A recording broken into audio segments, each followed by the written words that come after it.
പ്രിയപ്പെട്ട സുഹൃത്തുക്കളെ, എല്ലാ പരിപാടിയും കഴിഞ്ഞ് വീട്ടിൽ നിന്ന് ചായ കുടിയും കഴിഞ്ഞ് രാവിലെ തന്നെ അങ്ങാടിയിൽ ഇറങ്ങിയാനുള്ള കാഴ്ചകളാണ് ഈ കാണുന്നത്. ഇങ്ങനെ ഒരു വണ്ടി എല്ലാ റോഡ് സൈഡിലും കാണും, എല്ലാ നാട്ടിലും ഉണ്ടാവും ഇതുപോലെ ഒരു വണ്ടി. പല പ്രതീക്ഷകളാണ് ഈ വണ്ടി കാണുമ്പോൾ തീരുക. പണിക്ക് പോകുന്നതിന് പോലും അന്ന് ലീവായിരിക്കും പിന്നീട്. കാരണം ഈ ഒരു കാഴ്ച കാണുമ്പോൾ തന്നെ നല്ലൊരു പ്രതീക്ഷ തരുന്നതുകൊണ്ട്. 11 മണി 12 മണി സമയം കഴിഞ്ഞാൽ വീട്ടിലെ പണിയൊക്കെ കഴിഞ്ഞ് ഉമ്മമാരും അമ്മമാരും അതുപോലെ തന്നെ ഭാര്യ, ചേച്ചി എല്ലാവരും പുറത്തേക്ക് ഇറങ്ങും എന്തെങ്കിലും ഒരു പർച്ചേസ് ചെയ്യാനാണ്. അപ്പോഴാണ് ഇതുപോലത്തുള്ള കാഴ്ചകൾ കാണുക.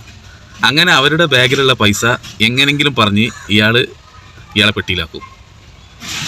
ഇതൊന്നും വീട്ടിൽ ചിലപ്പോൾ നിർബന്ധമുള്ള കാര്യമായിരിക്കില്ല. എന്നിരുന്നാൽ പോലും അവർക്ക് ഇതൊക്കെ ഒരു കാഴ്ച കാണുമ്പോൾ എന്തെങ്കിലുമൊക്കെ വാങ്ങി നിറയ്ക്കേണ്ടത് എന്നുള്ള ആ ഒരു രൂപത്തിൽ ഇതും വാങ്ങിക്കൊണ്ടുപോകും ഒരു കൂട്ടത്തിൽ. അതുമാത്രമല്ല, ഇത് വാങ്ങുന്ന സമയത്ത് വിലയിൽ അങ്ങോട്ടും ഇങ്ങോട്ടും ഒരു തർക്കങ്ങൾ വേറെയും ഉണ്ടാകും. ഇങ്ങനെ ഒരുപാട് കാഴ്ചകൾ.